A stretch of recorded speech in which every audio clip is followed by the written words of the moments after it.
Salut les amis, nous sommes en mode déconfinement. C'est la joie, c'est la fête. Bon, attention, il faut se déconfiner avec prudence. On suit les autorités dans tout ce qu'elles nous prescrivent. On met des masques, du gel hydroalcoolique, des combinaisons spatiales. Si vous en avez une, non, je plaisante. Mais on fait attention, on se déconfine avec prudence, avec modération. Le déconfinement, ça veut dire qu'on va passer des portes, comme celle-ci. D'abord, les portes de chez nous, on va sortir de chez nous pour aller revoir le monde qui a changé, parce que, évidemment, les jours seront beaucoup plus longs, il fait beaucoup plus beau qu'il y a quelques semaines. Rien que pour ça, ça fait plaisir de pouvoir sortir. Mais on va aussi frapper à certaines portes, sonner à certaines portes, celles des gens qu'on n'a pas vus depuis longtemps et qu'on aura plaisir à retrouver. Est-ce que dans la Bible, on parle de portes, à votre avis? Bon, évidemment, sinon, je vous aurais pas fait signe aujourd'hui.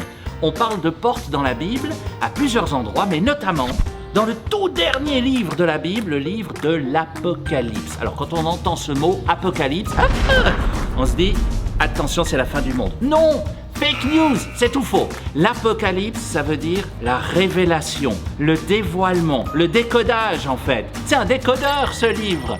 Il nous donne toutes les clés pour comprendre les mystères de Dieu. Alors on les a pas toutes encore, il y en a qui nous manquent, mais il y en a qu'on a, il y en a qu'on connaît.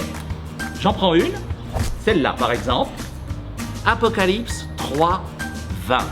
C'est un verset, tenez, je vous la donne. Donc attention, pas grave.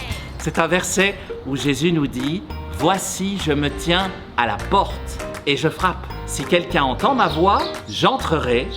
Je prendrai mon repas avec lui et lui avec moi. » Alors c'est le défi que je vous propose pour ce déconfinement. Chaque porte que nous allons passer, on peut se demander si on prend Jésus avec nous pour le repas qu'on va vivre à l'extérieur. Que ce soit la porte d'un restaurant, on va en passer, mais que ce soit aussi la porte de nos proches ou la porte de chez nous quand on revient.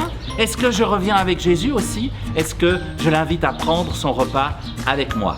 Et puis quand il dit ça, Jésus, je me tiens à la porte et je frappe, il parle aussi de la porte de notre cœur. Ah ouais, ça a des portes, un cœur, forcément. Il frappe, est-ce qu'on le laisse entrer dans notre cœur ou pas? C'est aussi le défi de ce déconfinement. Après tout ce qu'on a médité pendant toutes ces semaines à se dire qu'il fallait que le monde soit meilleur après, ça dépend de moi aussi que le monde soit meilleur. Ça dépend de toi, ça dépend de chacun de nous.